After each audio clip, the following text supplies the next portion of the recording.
But let's get into the predicted lineup. Ange has been speaking in the press conference. What is the injury news coming into this game? Yeah, so really positive news on Pedro Porro. He is trained this week and he's back and available. So hopefully he'll be playing on the weekend. Richarlison is still not training with the squad and he remains unavailable. And he said the remaining long-term absentees, Solomon, Seston and Forster, still have rehab, still undergoing rehab. So all unavailable for this weekend. But really positive news on Pedro Porro. Yeah, I think he's going to be a massive plus coming into this weekend, especially his just ability on the ball is just like 10 times what it is for Emerson Royale, albeit Emerson did have a really good game last time out against Crystal Palace, but you know, we're gonna need different sets of tools this weekend against Aston Villa. But let's look at the lineup. 4-3-3 as per usual. In goal is going to be a Vicario. Yeah, and look, with Villa's the way they like to play, they want to get Watkins involved. They're going to get him in behind. I do hope that Vicario's on his bike of this one, sweeping, making sure Watkins isn't getting too involved. I do expect quite a busy day for Vicario, knowing how many chances we tend to concede. So if he is basically able to stop more shots than Emi Martinez, that can go a long way to deciding who wins this game. Yeah, absolutely. And two of the leading goalkeepers, again, as much as we spoke about the strikers, it's two of the leading goalkeepers in the Premier League going head-to-head this weekend as well. Right back, like we mentioned, Pedro Porro will be there. And, I mean, his ability on the ball is going to be so valuable for us. Yeah, absolutely delighted to have him back, and I think it's such an important game for him to return to as well. I think his ball playing ability could prove really, really vital in this game, considering how Villa like to squeeze the pitch a lot. So having a player who's able to play in those tight spaces a bit more than Emerson, it's going to be really, really positive. But he's got to make sure that defensively he's not getting caught out, and I'm sure he will, because I think he's improved a lot defensively this season. Right centre-back, Cuti Romero is going to have to watch himself after that death stare he gave Matty Cash at the Tottenham Hotspur Stadium earlier on in this season. And is that a worry for you? Maybe. There's remains to be seen where the Cash definitely starts. Also, you remember the game back at back at the Tottenham Stadium in October. Although we lost 2-1 and Watkins gave us a really tough time in that game, we didn't have Romero or Van de Ven in that game. We've got to remember Emerson and Ben Davies were both playing. So it'll be interesting to see how Romero and Van de Ven get on with Watkins, as opposed to Davies or Emerson, who Watkins fancied his chances of really bullying. So Romero's got to make sure there ain't no bullying happening on Sunday. Yeah, and you mentioned in the preview how important it is to stop those passing lanes to Ollie Watkins, and Romero is going to be vital to that, isn't he? Absolutely.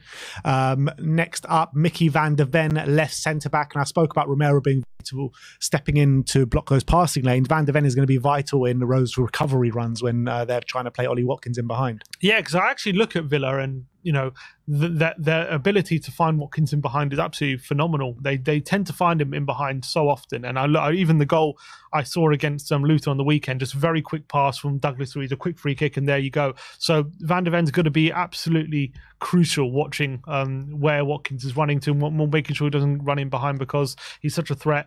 And if anyone can stop him, then I think Van de Ven definitely can. Absolutely. Who's having a better season, Van de Ven or Romero? I think you have to say Van de Ven, just because Van de Ven hasn't had a bad game, and Romero did get sent off in one of the games, didn't he? So I think performance level, in a weird way, when they are good, probably Romero, but as a consistently stable performer, probably Van de Ven. Yeah, it's an interesting one, isn't it? Let us know in the comment section below. Who do you think is having a better season, Van de Ven or Cuti? Left back, Destiny Udogie is obviously going to start in that game. And again, I don't think he's been performing at his best over the last couple of weeks, but still a consistent performer. Yeah, but I think if he can, look, we've seen him up against Salah, we saw him up against Saka earlier in the season, and he was really up to the challenge. And if he can go a long way to keeping Leon Bailey quiet in this game, that goes a long way to keeping Aston Villa quiet as well. I know, look, he's not their only threat, but I see Leon Bailey, and the amount of times they just feed the ball to him and he's able to do a trick and get free down that right hand side, and it forces opportunities. He's a really big attacking threat for Aston Villa this season. He's been exceptional. I think it's like 6 goals and 6 assists or something. He's like getting a lot of goal contributions. So if Udogie can have him on lockdown, that can really help stop Aston Villa springing on us in the transition, and it can help maybe sustain attacks against them because he's been so good in the transitions for them. Yeah, I mean, you mentioned Udogie against these top wingers, and yeah, you're right. He's stood up to the challenge every time, but there has been moments, maybe at the start of games in the first 10, 20 minutes, where he has come under massive pressure, and then he's kind of overcome those and then grown into the game. And with Villa maybe coming out the traps really fast, that's something Udogie has to watch out for massively. Yeah, let's just hope early on he doesn't get overawed by the occasion. Yeah. So that is the back line. Let's move into the midfield. And in the number 6, we're going to go for Yves Bissouma, who had a massive uptick in form in the last game. I thought it was his best performance probably since those first 10 games of the season. And we're going to need that and then some probably this weekend. Yeah, he was another player who was missing the game at the Tottenham Stadium earlier in the season. Obviously, Bentancur actually came into the team and played the 6th and was actually brilliant in those first 20 minutes. Then he went off injured. But hopefully Bissouma can really be confident in this game, because that midfield is so aggressive from Aston Villa. You got Louise, McGinn, no Kamara, but probably Tielemans potentially as well. So they have players who really like to get stuck in, always aggressive, always really intense. And so Bissouma's going to have a big job. If we're going to be able to play through them, then a lot of it is going to be on Bissouma to make sure he's not losing the ball in any silly situations, he's not turning the ball over, and he's able to progress the ball forward without giving it away. So he's got a crucial role to play here.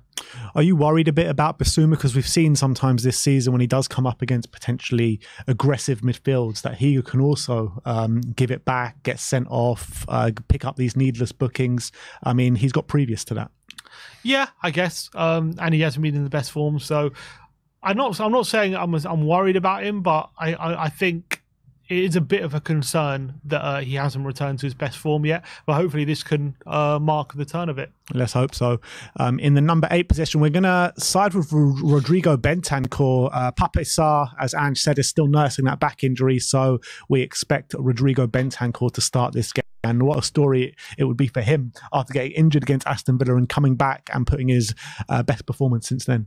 Yeah, obviously he did start last game, did go off after, I think, an hour, looked quite disappointed with his performance to give away the free kick, which smashing led to... the boot on the floor, wasn't he? Yeah, and that was following giving away that free kick, which led to Palace's opener. But the reason we are siding with Bentancur is because these are Ange's quotes on SARR on his... on potentially this back issue. He said he's been dealing with it. It's getting better, but it's not totally free. So it's something we're working on with him. It doesn't stop him training, but it does restrict him. From what I understand, he'll be fine. So I think he's saying, long term he is going to be fine, but for the time being, it is something he's still dealing with. It sounds like he's going to be available, but maybe not available to start. Maybe it's better to have him on the bench for this one. So I think Bentancur will continue, and let's really hope that this form starts to turn for him. I do think it was a general improvement against Palace, but obviously you saw himself, he was still very, very disappointed. So hopefully a really good opportunity to turn his form around.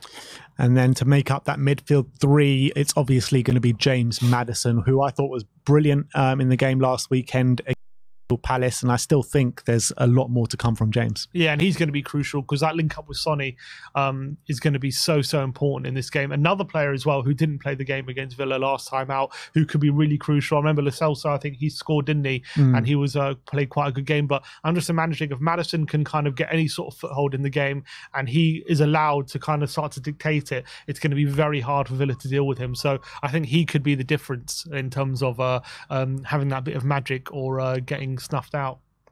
On the right wing, we are going to look at Dejan Kulusevski. There is a case for Brennan Johnson this weekend. I think Ange has been speaking about that situation in his press conference as well. But Brennan came on, did a really good job last week. Kulusevski, had an all right game in his own right as well. But we are siding with Decky. Yeah, he was talking about Brennan and whether Brennan is giving him difficult decisions to make. He said, I don't know about difficult decisions, they're easy decisions. The good thing about Brennan is he's contributing overall his year. This year we've seen him grow in playing in a different way. They're all in there in front of me with the opportunity to start or not to start. So he seems happy with Brennan. The reason I think we're siding with Kulu is just because if we had a front three, which we're intending, of just speedsters with no one who's able to get the ball into feet and hold on to it, especially against a very aggressive Villa side who we know every opportunity are going to be trying to nick the ball back and trying to transition us. I think if we had a front three of players who are just fast in behind and not looking to control the ball, we're at risk of the ball just keeping coming back to us and no ability to get a foothold and control the game. I think Kulusevski allows us that element of giving the ball, having an outlet to actually hold on to the ball and bring other players into the game. So I think Kulusevski has to start. And look, if it does go wrong, he could always put him back in the centre and bring Brennan on. I'm sure the plan will be to bring Brennan on in the second half anyway. But I think at the start, we'll go with Kulusevski. And then obviously in the number 9 position, we will be going for Heung-min Son, who does give this team that X factor. Absolutely one of the most, if not the most clinical strikers in the Premier League at this current moment in time. And when a chance falls to him, you just know where it's going. Yeah, and it's going to be crucial. Obviously, in the game earlier in the season, he had a hat-trick of offside goals, 3 great finishes, but all unfortunately offside. And let's hope in this game, the timing of the runs, I would say more the timing of the passes to him can be that little bit sharper. And we have players like Maddison in there. I'm sure it will be. So I think he's absolutely crucial. He's the key in this game if we're going to be able to get the chances against this Villa side who do like to play a bit of a high line. And I think he was really great in the number 9 last week, and let's hope he improves on that in this one. So really, really important game for Sonny. And finally, to make up the final 11 on the left-hand side, Mano Solomon out injured, so it has to be Timo Werner on that left wing. Probably his best game in a Spurs shirt last time out against Crystal Palace. Got his first goal as well, so it's time to build on that. Yeah, no, it was a positive display. Obviously, did get his goal and was unlucky not to get an assist as well. If they played Konsa right back, I do worry how much joy he will get in terms of taking him on and be able to beat him. But let's hope he can continue in the form he showed on last week. And as well, when we're hitting them in transition, he can be very, very crucial with his pace. So hopefully another positive performance for Werner. All right, well, let's run through that lineup with you guys one more time. In goal is going to be Vicario, right back Pedro Porro, left back Destiny Udogie, Cuti Romero and Mickey van der Ven as the centre-back pairing, Bissouma in the 6, Bentancur and Maddison in the 6 and the 8s and the 10s, Werner on the left, Kulusevski on the right with Heung-min Son, our captain, up top. Sim has gone for 2-1 to Spurs. I have gone for 3-2 to Spurs. Let's get those 3 points this weekend. Let's give that revenge to Aston Villa that they fully deserve from the last time out at the Tottenham Hotspur Stadium. Sim will be up at Villa Park on the weekend cheering the boys on, and you'll have Barnaby and Amir in the studio with you for the watch along. So come and join in and tune in to the boys in the studio. Amir does have a fairly poor record, though, in watch-alongs. Let's hope he can overturn that this weekend. We lose this, he's his last watch-along. It's his last one. But yeah, thank you, everyone, for joining us today. That is your match preview live stream. Like, subscribe, and comment. And as always, come on, you Spurs.